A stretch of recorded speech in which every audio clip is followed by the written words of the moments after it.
işte ceviziyle meşhur bir köy yani. Çok anılarımız geçti bu köyde. Yaşantımız hep bu köyde geçti. Onun için başka köyü de bize verseler, biz gene bu köyün, bu kendi yaşadığımız bu köyü aramak zorunda kalıyoruz. Gelip görmek zorunda kalıyoruz. Ziyaret etmek zorunda kalıyoruz. Vallahi köyümüze şu anda ulaşım yok. Gelemiyoruz köyümüze. Çünkü bir asma köprümüz var. Onu da askeri tarafından kesilip suya atıldı. Yani ulaşım yok. Özellikle ilkbahar suyun çoğaldığı zamanlarda hiç köye gelemiyoruz. Onun için son senelerde ölülerimizi yani ikamet ettiğimiz yerde gömmek zorunda kaldık. Köye getiremedik. Arzumuz köye getirmektir. Gene eskilerimizin vasiyetleri de köye götürüp gömmektir ama götüremiyoruz. İşte ikamet ettiğimiz yerde ölülerimizi orada gömmek zorunda kalıyoruz. Çok şey değişti. Yani akrabalar hepsi bir yerde, mezarlık bir yerde de orada hepsi orada gömülmek isterler. Onu hiç sormayın.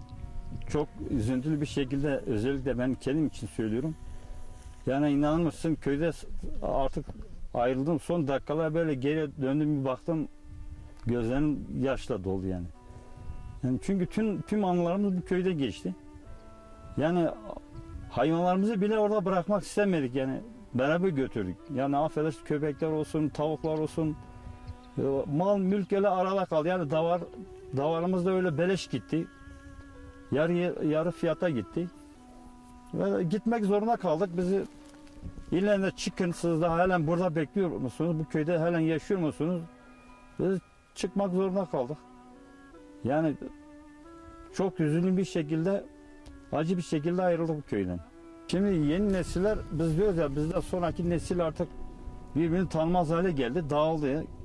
Yani Türkiye'nin her tarafında dağıldılar. Kimseyi şu anda tanımıyor. Ancak bir cenaze olduğu zaman o da yani birbirine yakın olan yerler. Bir cenaze olduğu zaman, bir düğün olduğu zaman ancak birbirini görüyorlar. Başka da birbirini görmüyor. Yani gençlerimize şu andaki gençlerimizden bizim tavsiyemiz diyoruz ki gelenek, göreneklerinizi, adetlerinizi yani kaybetmeyin. Mutlaka gene bir araya gelin, birbirinizi sorun, araştırın. Yaşadığınız yere gelin, köyünüze gelin, köyünüzü ziyaret edin, köyünüzü unutmayın. Nasıl yaşamışız, büyükleriniz bu köylerde nasıl yaşamışlar, nasıl geçirmişler onu yani unutmayın. Bizim amacımız bu yani. Gençlerimize tavsiyemiz bu.